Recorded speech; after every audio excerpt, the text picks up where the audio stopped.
നാട്ടിലിങ്ങനെ ചൂട് കൂടി കൂടി വരികയാണ്. ഇതാണ് പഴങ്കഞ്ഞി കഴിക്കാൻ ദ ബെസ്റ്റ് ടൈം അല്ലേ? ഇവിടെ ഉള്ളത് പറയുകയാണെങ്കിൽ ഏത് സദ്യക്കും ബിരിയാണിക്കും ഒന്നിനും തരാൻ പറ്റാത്തൊരു തൃപ്തി നമുക്ക് പഴങ്കഞ്ഞി കഴിച്ചു കഴിയുമ്പോൾ കിട്ടാറുണ്ട്. ഉണ്ടോ ഇല്ലേ നിങ്ങൾ പറ.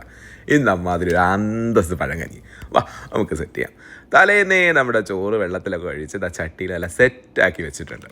ആദ്യം തന്നെ നമുക്ക് ഇതിനകത്തോട്ട് മിക്സ് ചെയ്യാനായിട്ട് കുറച്ച് ചെറിയ ഉള്ളിയും കാന്താരിയും ഉണ്ടെങ്കിൽ ഉപ്പിലിട്ട മാങ്ങയും കുറച്ച് കല്ലുപ്പും ചേർത്ത് അങ്ങോട്ട് ചതച്ചെടുക്കാം. കൈ വെച്ച് ഞെരടി എടുത്താലും മതി. ചതക്കുകയാണെങ്കിൽ നമ്മുടെ പണി കുറച്ച് എളുപ്പമാവും. അത് നേരെ നമ്മുടെ പഴങ്കഞ്ഞിയിലോട്ട് ചേർക്കാം. ഇനി നല്ല കട്ട തൈര്. പുളിപ്പൊക്കെ അവനവൻ്റെ ഇഷ്ടം കേട്ടോ. എനിക്ക് അധികം പുളിപ്പില്ലാത്ത നല്ല കട്ട തൈരിനോടാണ് ഭ്രമം. അതാ ഒട്ടും പിശുക്കണ്ട 2 സ്പൂൺ അങ്ങോട്ട് ചേർത്തിട്ടുണ്ട്.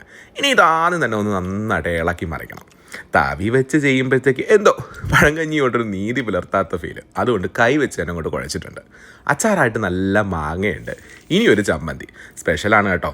ചുട്ട വറ്റൽമുളകും പച്ചമാങ്ങയും ഓഫ് കോഴ്സ് ഉണക്കച്ചെമ്മീനും ചേർത്തുള്ള അസൽ ചമ്മന്തി ഉരുട്ടി അതും ഒരു ഉരുണ്ട വെച്ചിട്ടുണ്ട്. ഇനി പുഴുക്ക്, നല്ല കപ്പപ്പുഴുക്ക്.